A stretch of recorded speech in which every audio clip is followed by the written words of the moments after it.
Jesus manifested money with one sentence. The method is still legal. Florence Scovel Shinn. Florence Scovel Shinn taught that the very sentence you keep whispering about your bills is the sentence deciding whether they multiply against you or dissolve before you. There is a small verse tucked into the Gospel of Matthew, the 17th chapter, the 27th verse, where the tax collectors come asking about tribute money, and Jesus does not reach for his purse. He does not send anyone out to labor for the coin. He simply says, "Go thou to the sea, and cast a hook, and take up the fish that first cometh up, and when thou hast opened his mouth, thou shalt find a piece of money, that take, and give unto them for me and thee." One sentence, spoken once, and the sea obeyed it, and the fish obeyed it, and the coin appeared exactly where the word said it would be, and Florence Scovel Shinn would stop you right there and say, "Do you see it? He did not strain for it. He did not fast for it. He did not apologize for needing it. He commanded it." And supply came running to meet the command.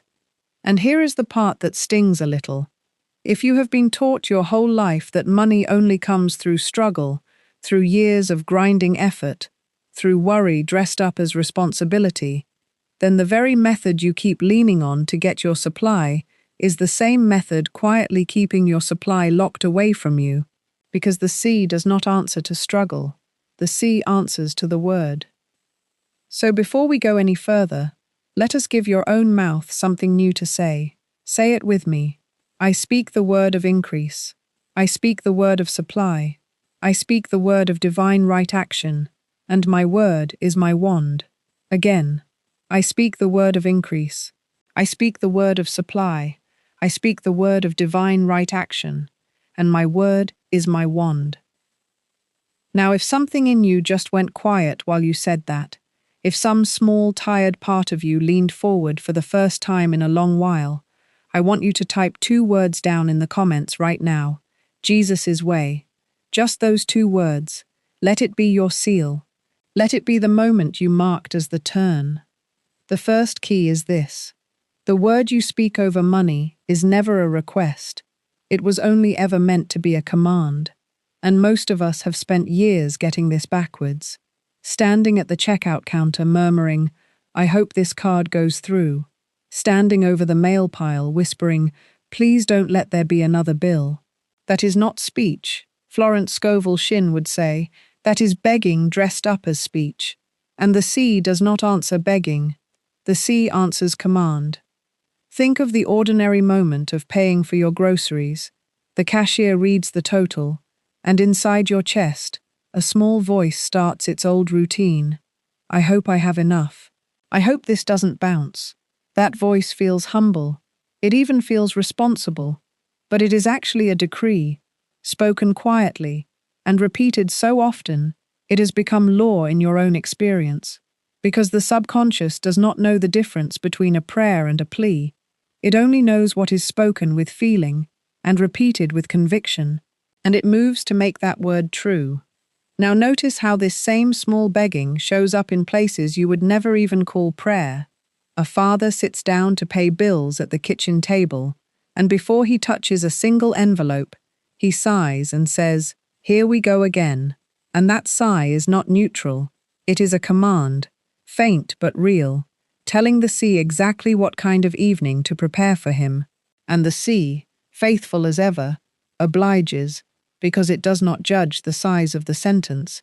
It only obeys the feeling riding inside it. And a tired sigh carries feeling every bit as heavy as a shouted prayer. Florence Scovel Shinn taught that most people never notice they are commanding at all. They believe they are simply describing their situation honestly. "I am just being realistic," they say. "I am just stating the facts." And yet the facts they keep stating so faithfully are the very facts that keep reappearing. Because description spoken with feeling is never merely description, it is instruction, and the sea takes instruction, whether you meant to give it or not. So here is the reframe. It is not humility to beg for money. It is a misunderstanding of your own authority. Jesus did not ask the sea's permission. He did not plead his case before the water. He told the sea plainly what to release, and you were given that very same authority the day the word was first placed in your mouth. The only difference between his sentence and yours is that his carried no fear folded inside it, and yours so often does. So this week, in that exact checkout moment, in that exact instant your hand reaches for the card, or at that exact kitchen table where the bills wait to be opened, change the sentence. Let it be. This is paid in divine order, easily and happily, and watch how differently that transaction feels in your body. Notice the shoulders drop. Notice the breath ease. Because a command spoken calmly always feels different in the body than a plea whispered in fear. And the sea can tell the two apart, even when you cannot yet. Florence Scovel Shinn often said that the spoken word is the most powerful thing in the universe, because it is consciousness in motion. It is your belief, given a shape it can travel in. And a command spoken in quiet faith moves supply faster than a decade of anxious labor ever could. But a command is only as strong as the consciousness behind it. And that is not something you fix by tomorrow morning. It is something you build, one true sentence at a time. And that building is exactly where the second key begins. My decree. I command my supply. I do not beg for it. The second key is this. The sea in that verse was never really the sea. Florence Scovel Shinn taught that the sea stands for the deep, and consciousness is the deep, the vast subconscious storehouse, where every idea you have ever accepted about money lies waiting, obedient, ready to surface the instant it is called by name. Picture a woman named Anna, and I want you to really see her. She checks her banking app 4 times a day, not because she needs the information, but because dread has made it a habit. And each time the number is smaller than she hoped, something in her sinks a little further, and she says to herself, "It's always like this. There's never enough." And she does not realize that she is standing at the edge of an infinite sea, casting the exact same small net over and over, and pulling up the exact same small fish, because the sea gives back the shape of the word thrown into it. This is the part people miss. The sea in your own life is not stingy. The sea in your own life is obedient. It is not withholding from Anna out of cruelty. It is simply mirroring the only instruction Anna has ever given it. There's never enough, said with feeling, said with repetition, becomes the fish that keeps coming up empty. And here is something worth sitting with quietly. The sea does not remember Anna's history. It does not weigh whether she deserves more. It does not consult her bank balance before deciding what to hand back to her. Florence Scovel Shinn taught that consciousness is entirely impersonal in this one particular way. It simply reflects whatever has been most deeply impressed upon it. So the sea is never punishing Anna, and the sea was never punishing you either.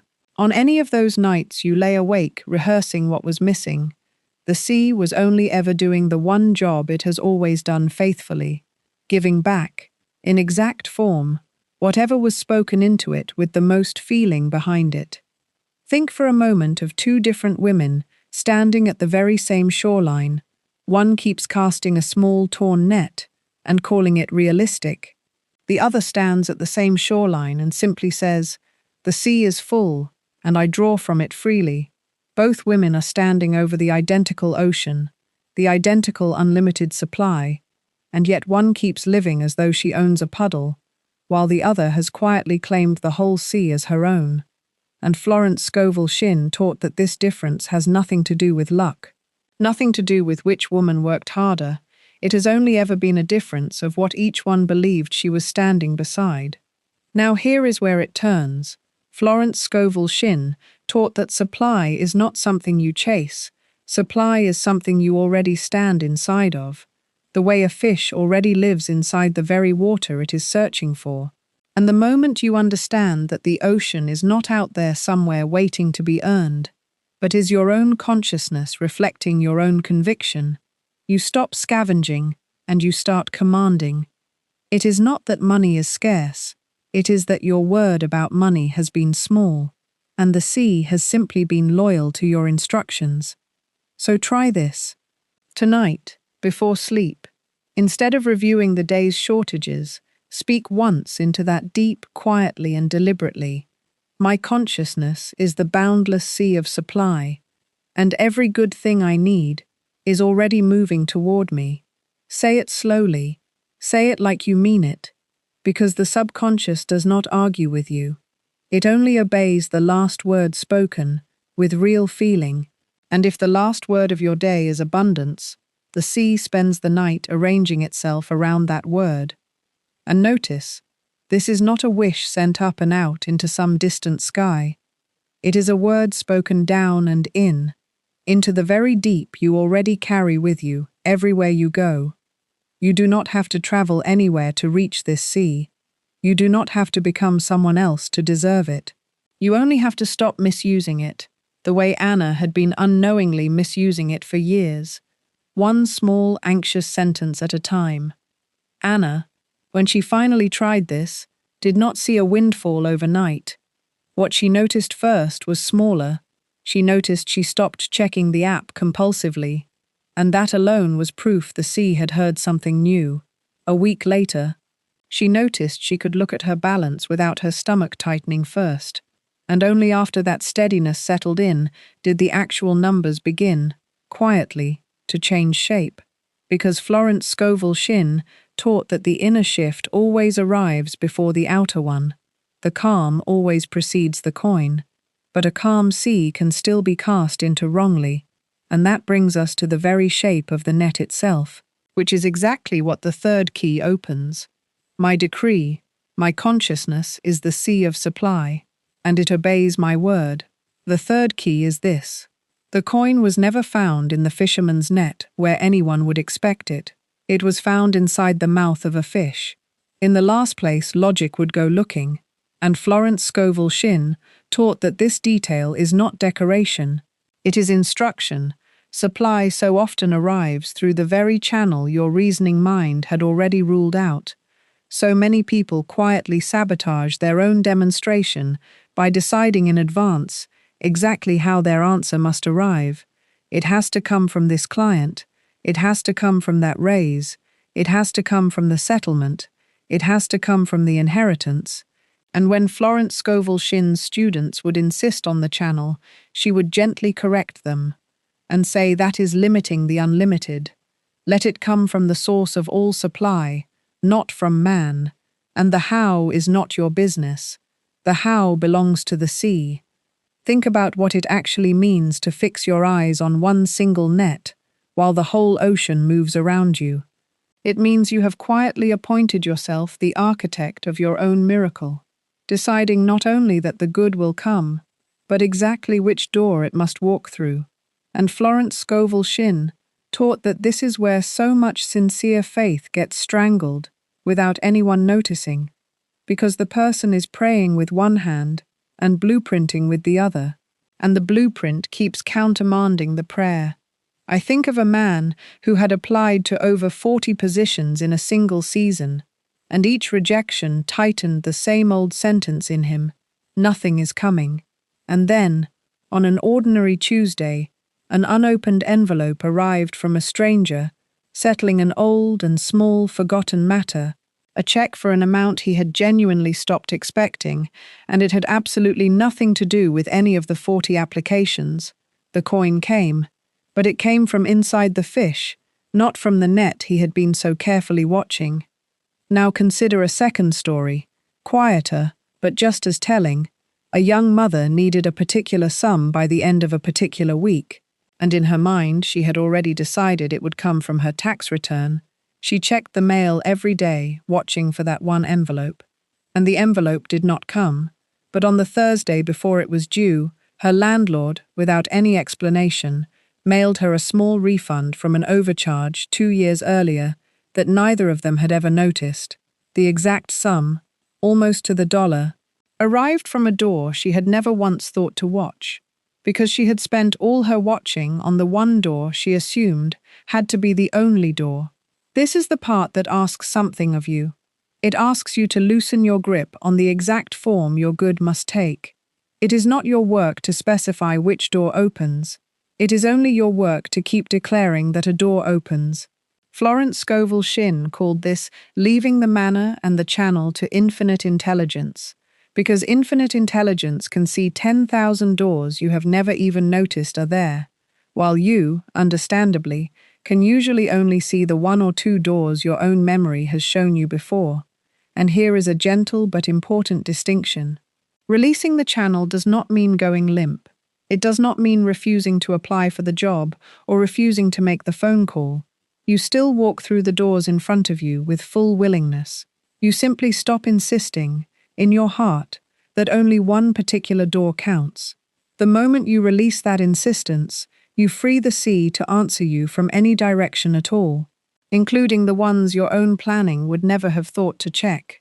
Pause for a moment and pick one real situation in your life right now where you have already decided there is only one possible way for your answer to come. Notice how tightly you are holding that single channel. Notice the quiet anxiety of watching only that one door, and then quietly release your grip on it, not the desire, only the channel, and say, "My good comes from the sea of supply itself, and it can reach me through any door." It is not that your answer is far away, it is that you have been staring at only one door in a house that has hundreds. The fourth key is this, and I want to slow down here, because this is where the real work of the whole method actually lives. The word you speak once in a quiet exercise is not the word that shapes your life.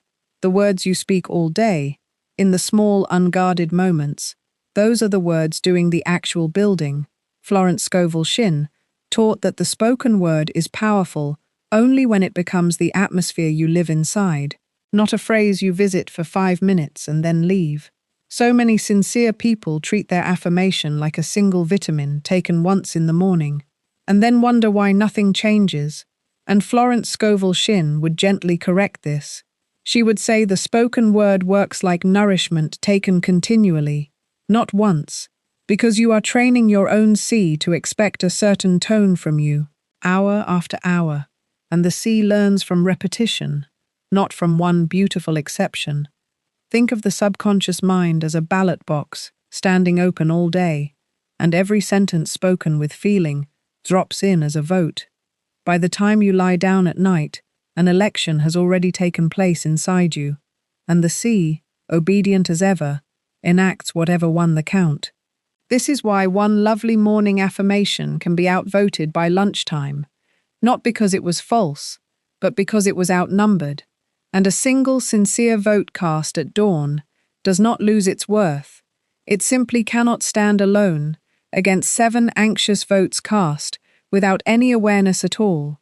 And once you understand this is arithmetic and not fate, you stop feeling helpless, because arithmetic can always be changed by casting differently, one vote at a time. So let us walk through an ordinary day, hour by hour, and see exactly where the sea is being instructed without anyone realizing it. 7 in the morning, the alarm sounds, and before the feet touch the floor, the mind reaches for its first thought. And for so many it is. Another day, same struggle, and that sentence has already cast the first net. 7:30, scrolling the phone. A friend posts about a promotion, and the quiet comparison rises. Why not me? Another vote cast, another instruction received. 8:15, traffic holds you, and the irritation turns inward. Of course, nothing ever goes smoothly for me. Another net, another small fish ordered up in advance. 9 o'clock, greeting a co-worker with, "I'm just barely getting by this month," said lightly, said as small talk. But the subconscious takes dictation from every sentence spoken with feeling, small talk or not. 10:30, a meeting runs long, a request is denied, and the quiet thought passes through, nothing ever works out the way I plan it. Gone so fast, the mouth barely notices it left, and yet the sea noticed noon, checking the balance out of habit, and the old refrain returns, there's never enough, spoken now for the fourth or fifth time before the day is even half finished. 3 in the afternoon, an unexpected bill appears, and the response comes fast. Of course, this would happen now, spoken with more feeling than almost anything else all day, which means the subconscious receives it as one of the most important instructions of the entire day.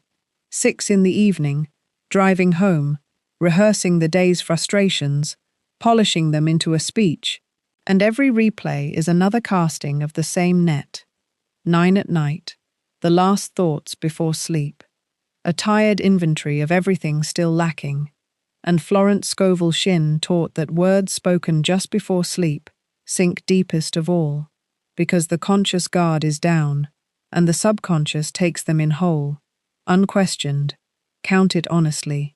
That is 7 or 8 separate declarations of lack spoken across a single ordinary day, none dramatic, all believed, and every one received by the sea exactly as faithfully as any grand ceremonial prayer, because the sea does not grade sentences by how important they sounded, only by how much feeling rode underneath them. 1 confident ballot dropped at dawn, and 7 anxious ballots dropped before dinner, and you already know which way that election turns. There was a schoolteacher named Grace who tried this exercise honestly, and she was startled, not by anything dramatic, but by how ordinary each little defeat sounded, coming out of her own mouth, hiding in what she had always called simply being honest. And Florence Scovel Shinn would say, this is exactly the moment the 4th key opens for a person. Not when they change anything yet, only when they finally see the pattern clearly. Now let us walk through that same day again, applied differently, because the 4th key is not only in seeing the pattern, it is in learning where to place your hand and stop it. 7 in the morning. Before the old sentence finishes forming, you say instead, this is a day of increase, and I move through it in peace. You do not need to feel it fully yet, you only need to say it instead. 7:30. The friend's good news appears, and instead of comparison, you say, I am glad for them, and my own good is already on its way to me, and something in the chest loosens. 8:15. The traffic holds you, and instead of the old complaint, you say, I am exactly on time for everything that belongs to me, letting the delay become neutral instead of proof of anything. 9 o'clock. Instead of, I'm just barely getting by, you simply say, I'm doing well, thank you, plain and true, because you owe your old story to no one who greets you in passing. 10:30. The request is denied, and instead of nothing ever works out, you quietly say, my good arrives exactly as it should, even when it looks different than I expected, and you let the disappointment pass without planting a seed behind it.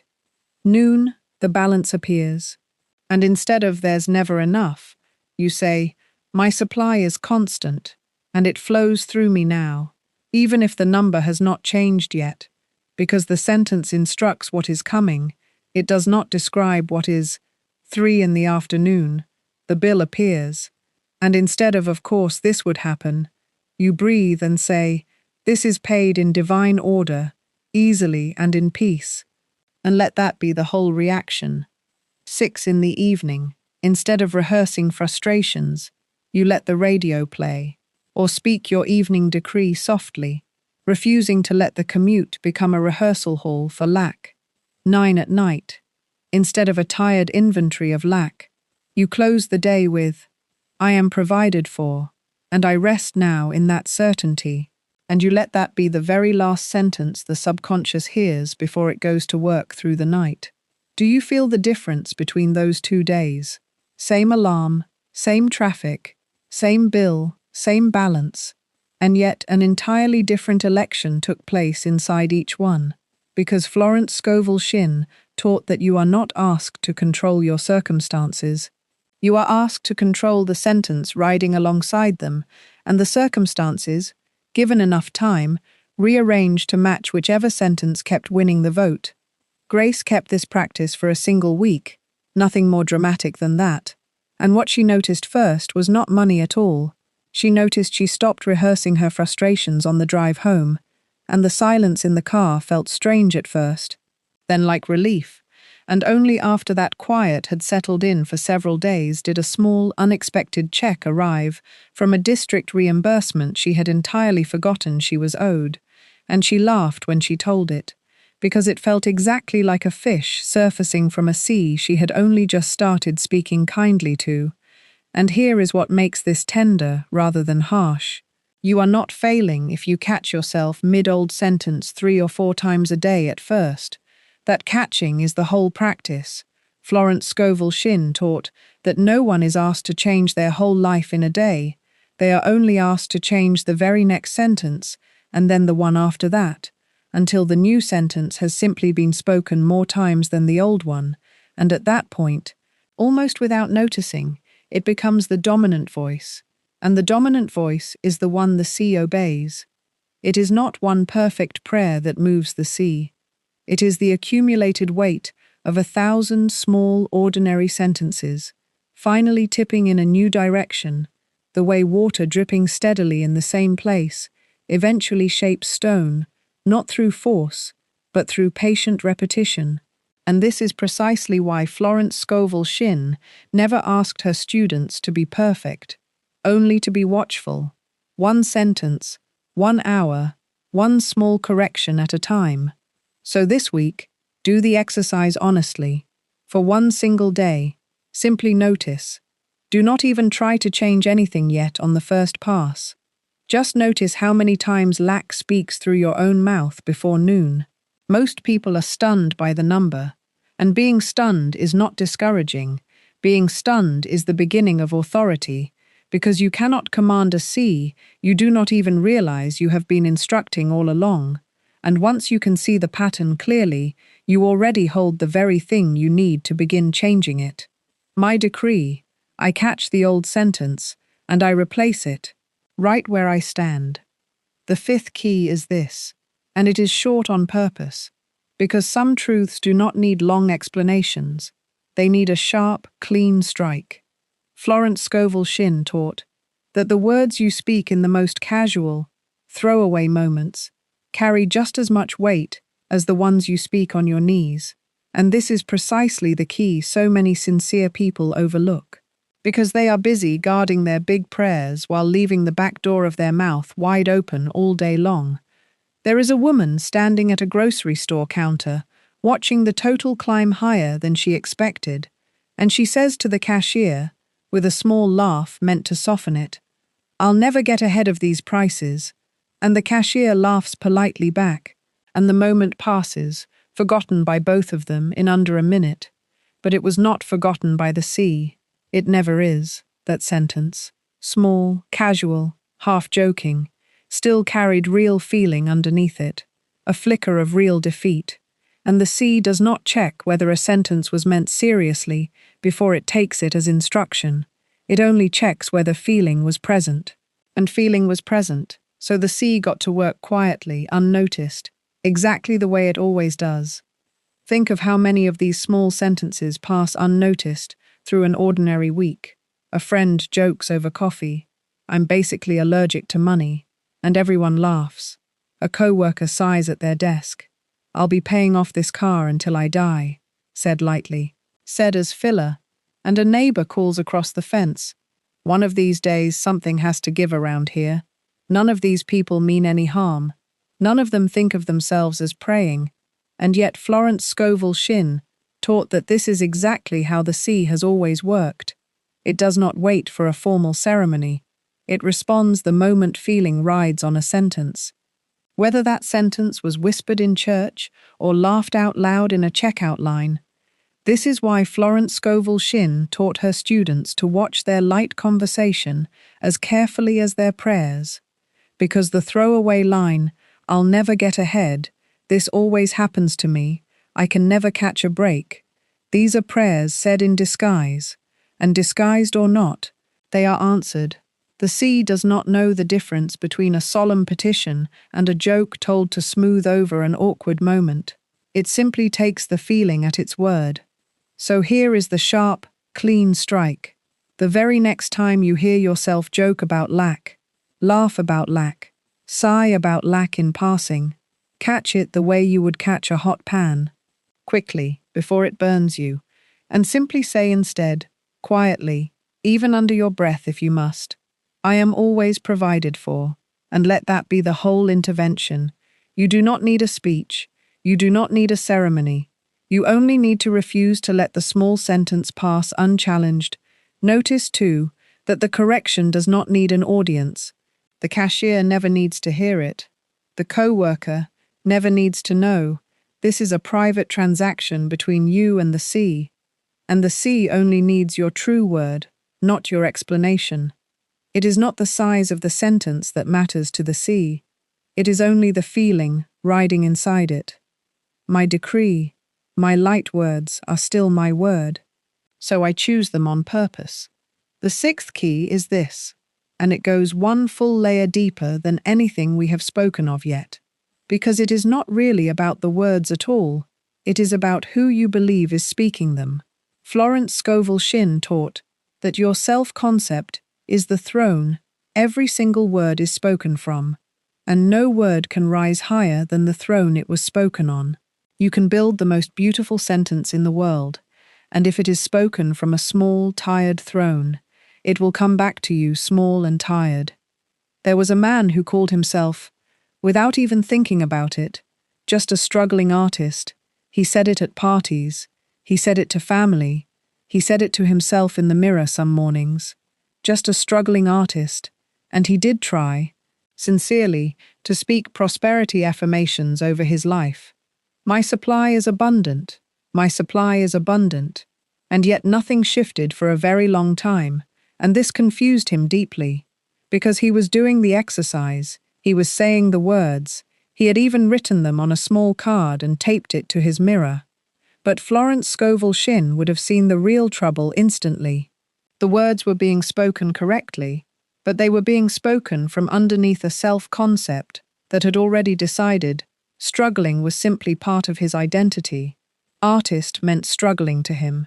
The two words had fused together somewhere, years ago, in some old classroom, in some old conversation, in some old comparison to someone else, who seemed to have it easier. And so every affirmation of abundance was landing on a throne already occupied by a different, older decree. I am one who struggles. And the older, more deeply felt decree always outranks the newer, thinner one, the way a loud voice in a room always outranks a whisper, no matter how true the whisper is. This is such an important distinction. It is not that his words were weak.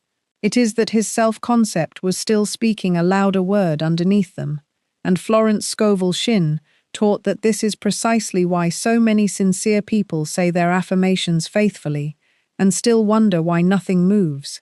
They are not failing at the exercise, they are simply outnumbered on their own throne. Think for a moment of a woman who calls herself, just as automatically, just a mum trying to keep her head above water. She says it to the other parents at pickup. She says it to her own reflection some nights, and she means it kindly. She does not mean it as a curse. But Florence Scovel Shinn would gently ask her, do you hear what you have just crowned yourself? Keeping your head above water is not abundance, it is survival. And survival, spoken daily with feeling, becomes the very throne every other word of hers has to climb over, just to be heard at all. So pause for a moment now, and pick one real phrase you use to describe yourself. Something you say almost automatically, without even deciding to say it.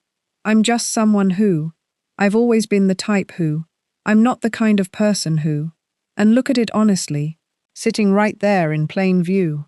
Because that phrase is functioning as a throne, and every other word you speak has to pass through it first, whether you meant it to or not. Florence Scovel Shinn taught that changing your self-concept is the deepest work of all, deeper than any single affirmation, deeper even than catching the small sentences we spoke of earlier. Because it is not enough to say, I am prosperous, if some older, quieter part of you still believes I am the one who struggles. The fix is not to shout louder, The fix is not to repeat the new sentence 100 more times in the same breath as the old one.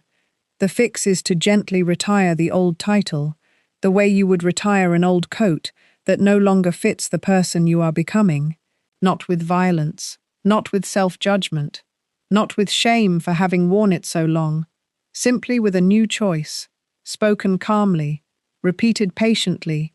I am one who is provided for. I am one who moves in abundance. I am one whose word carries authority. That artist, when he finally caught the fused phrase and began replacing it, did not become wealthy overnight. What changed first, again, was smaller and quieter. He started pricing his work differently, without apology, without the small nervous laugh he used to attach to every quote. And clients who had once haggled him down simply stopped haggling, because something in how he now stood had changed. People respond to the throne a person speaks from long before they respond to the words themselves. They feel it before they can even name what they are feeling. The mother, in her own time, made a smaller change too. She began saying, I am one who provides steadily for my family, instead of the old phrase about keeping her head above water. And she said the strange thing was not that money suddenly poured in. The strange thing was that she stopped feeling like she was drowning. And Florence Scovel Shinn would say, that is not a small thing at all, because a calm woman standing on solid ground makes very different decisions than a frightened woman treading water, even before a single dollar changes hands. It is not your circumstances that need to change first. It is the self who is doing the believing underneath them. The throne always moves before the kingdom does. And once the self begins to change, the very next question becomes unavoidable. What happens the moment doubt rises up to challenge that new self? Because it will rise. It always rises. And that is exactly where the deepest key of this whole teaching waits. My decree, I retire the old title, and I speak from the throne of who I am becoming. The seventh key is this, and it is the deepest one we will walk through together. So let us take it in pieces, the way you would eat something rich and nourishing slowly, rather than all at once. First, consider this. Florence Scovel Shinn taught that between the moment you speak the word and the moment it takes visible form, there is almost always a gap, and inside that gap, doubt arrives like clockwork. Doubt is not a sign that the word failed. Doubt is simply the test every seed passes through on its way to becoming a tree. There was a man named Daniel who had applied for a small business loan, and the very afternoon he submitted the paperwork, he spoke his word calmly, "This is granted in divine order," and for the first hour he felt genuinely at peace. But by evening, with no word back yet, he opened his email. Nothing. He opened it again an hour later. Nothing. And by the third day he was checking it, 11, 12 times before noon, each refresh a small anxious question thrown down into the very seed he had just planted. Without realizing it, he was doing exactly what an anxious gardener does when they cannot resist digging up a seed to see if the roots are forming. And this is the part Florence Scovel Shinn wanted every student to understand deeply. The gap is not empty. The gap is working. Something is happening in that darkness, whether or not your eyes can verify it, and the moment you interrupt it with anxious checking, you are not gathering information, you are interfering with growth. The conscious mind was never built to sit comfortably in not knowing, and so the moment a word is released, it invents tasks for itself, and the task it invents most often is worry, disguised as vigilance, attentiveness, and anxiety, may look identical from the outside, standing at the same window, staring at the same phone, and yet one is resting in trust, while the other is quietly redigging the very seed it claims to be protecting. Second, consider the specific shape doubt tends to take. It rarely announces itself as doubt outright. It disguises itself as being realistic. It says things like, well, I should probably have a backup plan just in case. And a backup plan sounds so wise, so responsible, and yet Florence Scovel Shinn taught something quite bold here. A backup plan held too tightly is often a quiet admission that you do not fully expect the first plan to work. Think of someone longing to leave a job that drains them, who speaks the word faithfully, "I am led into my true place of service now," and yet who also spends every evening secretly scrolling 10 other listings out of dread. Not guidance. And that scrolling is a second net cast, right alongside the first, quietly telling the sea, "I do not actually trust the first sentence. It is possible to prepare practically without believing lack is inevitable." But there is a very different feeling underneath preparing, from calm confidence, and preparing from secret fear. And the sea can always tell the difference, because the sea reads feeling, not the words layered over it. So ask yourself honestly, is this backup plan resting quietly in the background while I trust my word? Or is it the thing I am actually leaning my whole weight on while my word sits there decorative and unused? There is a woman named Ruth who illustrates this so plainly. She had spoken her word over a particular sum she needed within a month, and also began selling small items from around her home just in case. And there was nothing wrong with the selling, the trouble was the tone underneath it.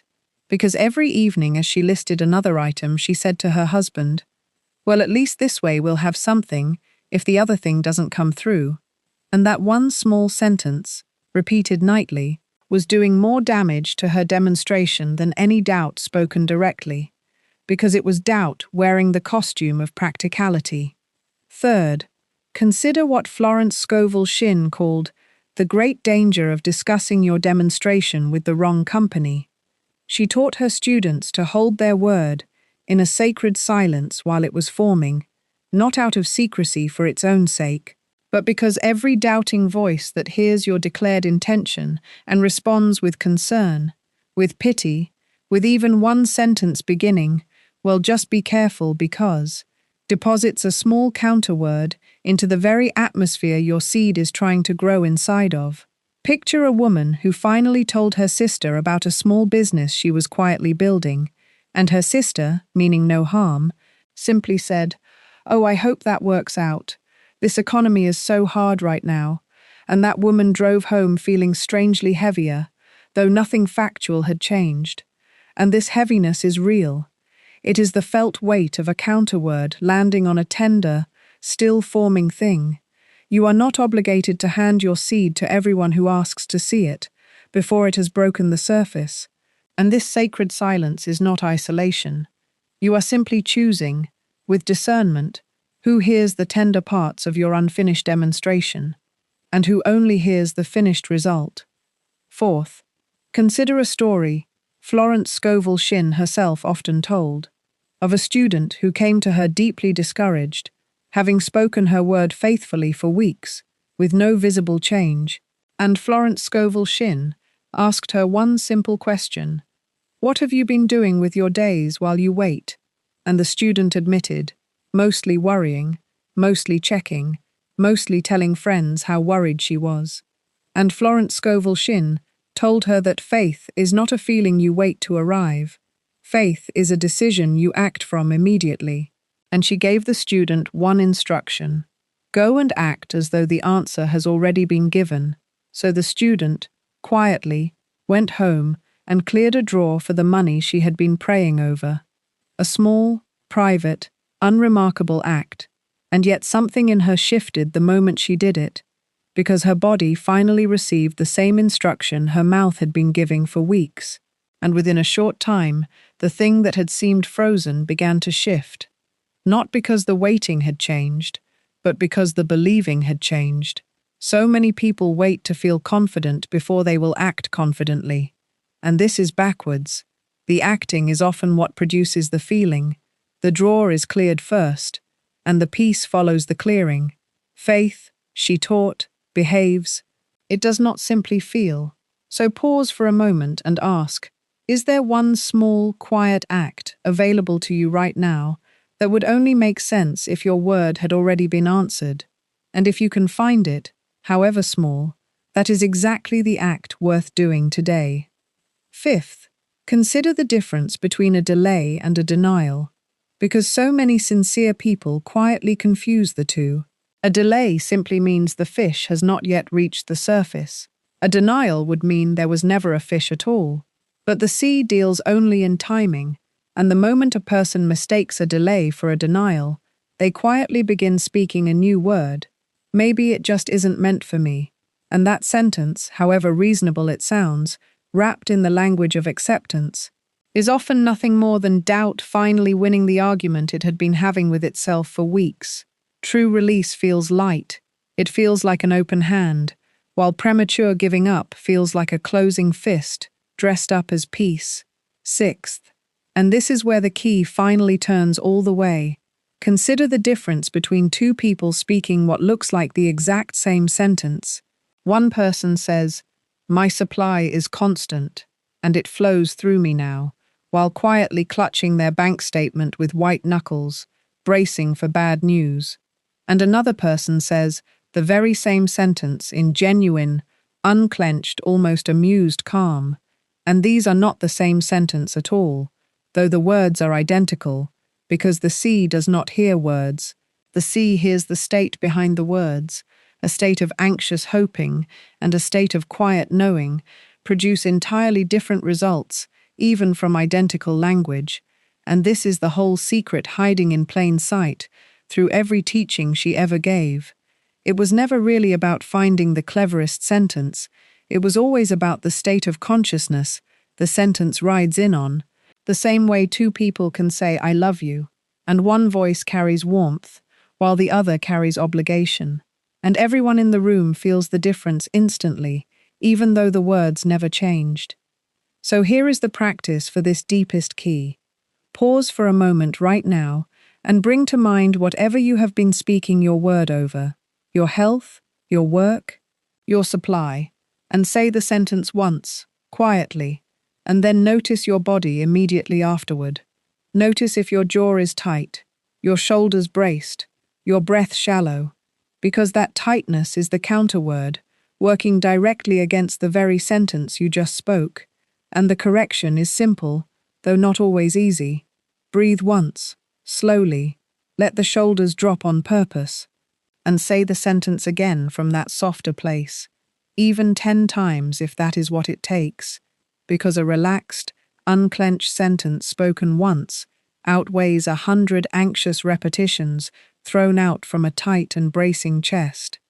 Daniel, the man refreshing his email, eventually caught himself mid-refresh on the 4th day, and instead of opening the app again, he simply put the phone face down, breathed once, and said his sentence again slowly. This is granted in divine order, this time without the bracing, and he told me afterward that the waiting itself felt different from that moment on, lighter, less like holding his breath underwater and more like resting on solid ground while something else did the carrying. And 2 days later the approval came, not because he had finally checked at the right moment, but because he had finally stopped digging, and Ruth, in her own time, stopped listing the reasons the backup plan mattered so much, and simply let it sit quietly in the background while she repeated her true word each night, and the sum she needed arrived in a way she never could have listed for sale. An old account she had forgotten, quietly matured that same month, arriving from a door her own careful planning had never even considered. It is not the cleverness of the sentence that moves the sea. It is the calm certainty riding underneath it. It is not the waiting itself that is the enemy. It is the anxious digging done inside the waiting. It is not a backup plan that betrays you. It is the fear disguised as a backup plan that betrays you. And it is not a delay that means denial. It is simply a fish still swimming toward the surface. And that calm is built the exact same way anything is built. Patiently, repeatedly, gently. One relaxed breath at a time. One undug seed at a time. One sacred silence kept a little longer at a time. Until the gap between the word and its answer stops feeling like a threat and starts feeling like exactly what it always was. The quiet, ordinary, faithful work of your own sea, honoring your own word. My decree, I release the counterword, and I let my sentence rest in calm. The 8th key is this. Once the word has finally been spoken from that calm place, the work is not quite finished, because a young flame still needs shielding from wind. And Florence Scovel Shinn taught that the period right after a true demonstration begins to move is often the most fragile of all, precisely because it looks, for a little while, exactly like nothing is happening. Think of a gardener who plants seeds in early spring, and for what feels like an unreasonably long stretch, the soil shows absolutely nothing, no green, no sign, nothing at all above the surface. And an anxious gardener, seeing this bare soil day after day, will often do the very worst thing possible. They will dig down to check the roots, disturbing the fragile threads that were quietly forming all along in the dark. And the seedling that might have broken through in another week now has to start its work over again, wounded, delayed, sometimes lost altogether. Your spoken word works the very same way. Once you have declared it calmly, once you have released the counterword, there is nearly always a quiet stretch that looks like absolutely nothing is happening. And this is precisely the moment most people abandon the very word that was already working. They go back to the old sentence out of impatience. They go back to checking anxiously. They go back to discussing the problem with everyone who will listen. And each of these actions disturbs the tender root system of the demonstration, exactly the way digging disturbs a seedling. Let me give you another picture, one closer to an ordinary week than a garden. A man named Daniel had spoken his word calmly over a proposal he was waiting to hear back on. And for 3 days there was silence, and on the first day he trusted it beautifully. But by the second day he had checked his phone so many times he lost count, and by the third day he had called to ask for an update twice, and left one polite but visibly anxious message, and something in his own voice, hearing it played back to him later, sounded exactly like a man who did not believe his own word. And Florence Scovel Shinn would say this plainly. Every one of those checks, every one of those calls made from that clenched place, was a small hand reaching down into the soil to dig up a root that was still forming. Not because checking is forbidden, but because checking done from anxiety speaks a second, louder sentence directly underneath the first one, and the sea always obeys the louder sentence. So the 8th key asks you to become a guardian of your own word, once spoken calmly, once released. You do not need to keep proving it, defending it, or checking on it hour by hour. You need only tend it lightly, the way a gardener waters, and then simply trusts the sun and the soil to do the rest of the work invisibly. This is what Florence Scovel Shinn meant when she spoke of resting in the word. Not passivity, not laziness, but a settled, active trust that continues quietly doing its work, exactly the way a seed continues its own hidden work, whether anyone is watching or not. Notice too how this guarding shows up in the smallest daily habits, the refreshing of an inbox every few minutes, the recalculating of a bank balance 5 times before lunch, the retelling of the same worry to 3 different friends in the same afternoon, hoping one of them will finally soothe it. None of these feel dramatic in the moment. They feel like ordinary human restlessness.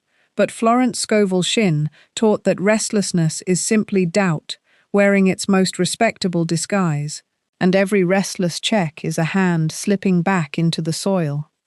Practically, this means when the old worry rises again, and it will rise again, you do not need to fight it with force.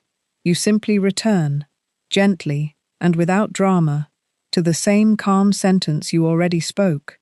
My supply is constant, and it flows through me now, said again.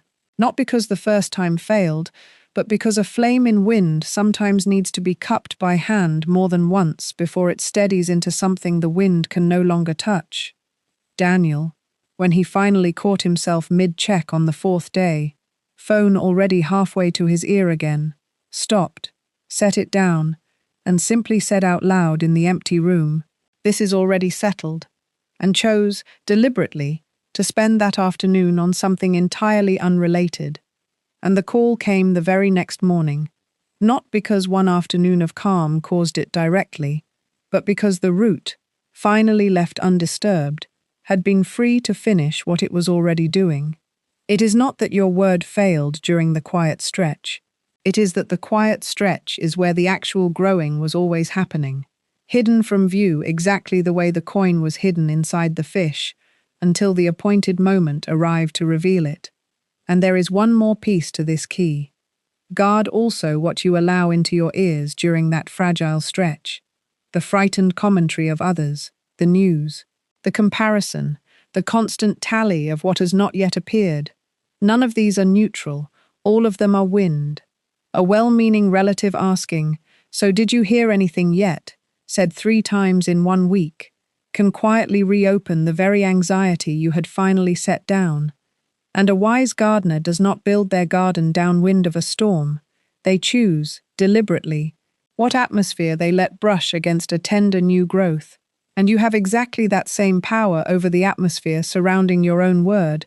You can answer gently, "It is already in good hands," and change the subject, and that small boundary is itself an act of guarding the flame. Florence Scovel Shinn taught that the quiet stretch is not empty time to endure. It is sacred time to be lived through calmly, filled with ordinary living, with kept appointments, with unrelated joys, with anything at all except anxious digging, because a watched pot and a watched seed and a watched fish behave, strangely, in exactly the same reluctant way, and the moment attention finally relaxes its grip, something in the unseen loosens too. My decree: I guard my word gently, and I let the quiet stretch do its hidden work. The 9th key is this, and it brings us home exactly where we began, at the sea, at the fish, at the single sentence spoken once in complete unhurried confidence. Florence Scovel Shinn taught that the final act of the whole method is gratitude spoken in advance, not gratitude after the coin appears, but gratitude while the fish is still swimming, because thanksgiving spoken before the fact is the boldest form of faith there is. It tells the sea plainly that the matter is already considered settled. Most people save their thanks for the moment the check clears, the moment the proof is finally undeniable, and even the most doubtful heart can manage gratitude once the outcome already sits in front of it. The real demonstration of faith is thanking the sea while the fish is still unseen, simply trusted. There is a small story worth holding on to here. A woman had spoken her word faithfully over a long stretch of lean months, and one afternoon, a former co-worker she had not spoken to in years reached out simply to thank her for an old kindness, and enclosed, almost as an afterthought, was a small gift, nothing large, but it arrived at the exact moment she needed confirmation that the sea had heard her. And what she told me later was telling. In the weeks before that letter came, she had begun thanking the sea each night for supply she could not yet see, saying simply, "Thank you that my good is already on its way to me," spoken with no evidence in front of her at all, and she admitted it felt strange at first, foolish even, to thank something for a fish she could not see swimming, but she kept at it. Because faith that waits for proof before giving thanks is not really faith at all, it is merely arithmetic. Think of 2 households facing the very same lean month.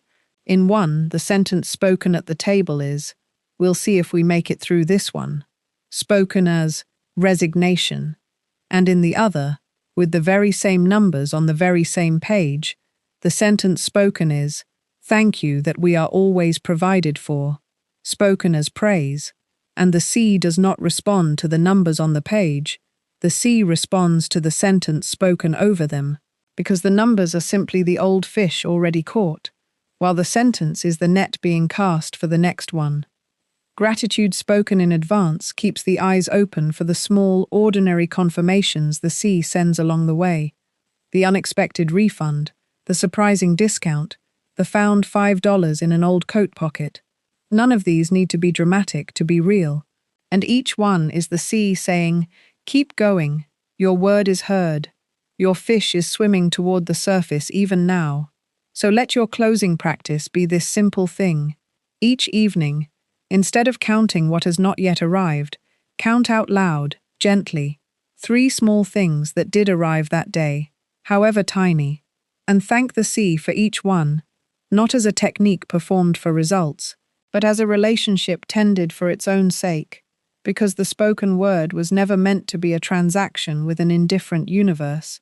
It was always meant to be a conversation with a generous one, and a conversation, unlike a transaction, does not wait for the other side to speak first.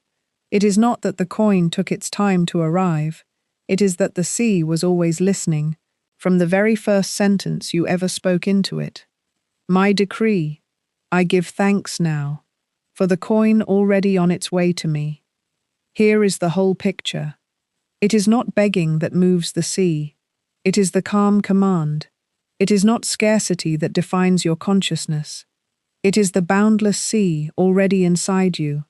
It is not your business to dictate the channel. The coin can rise through any fish. It is not one grand prayer that shapes your life. It is the 1,000 small sentences spoken across an ordinary day. It is not the size of the sentence that matters. It is the feeling carried underneath even the smallest one. It is not the words alone that reach the sea. It is the throne, the self-concept they are spoken from. It is not doubt itself that blocks you. It is mistaking doubt for wisdom and feeding it your attention. It is not the quiet stretch that means failure. It is the very stage where the hidden root work is happening. And it is not the arrival of the coin that completes the method. It is the gratitude spoken while the fish is still swimming toward the surface. And when you finally see it clearly, all 9 of these were never 9 separate keys at all. They were 9 turns of one single key. The recognition that your word, spoken with calm authority from a changed and settled self, is still, today, exactly as legal, exactly as valid, exactly as answered, as it was the day it was first spoken over that sea.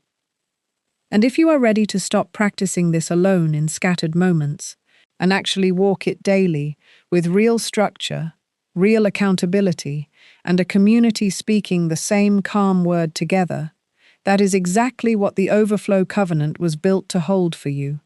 It is a simple, guided path, gentle but consistent, meant to carry you from occasionally remembering these keys to actually living inside them. It is available now for a small one-time gift of $33. Fully covered by a 30-day peace of mind guarantee, so there is truly nothing to lose in trying it, and the link is waiting for you in the description below.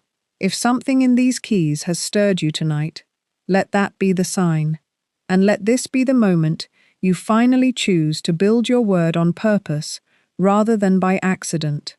Say it one final time with me. I speak the word of increase. I speak the word of supply. I speak the word of divine right action, and my word is my wand. And that, gently, quietly, is the method Jesus used beside an ordinary sea. One sentence, spoken in calm authority, and it is still, today, exactly as legal as it ever was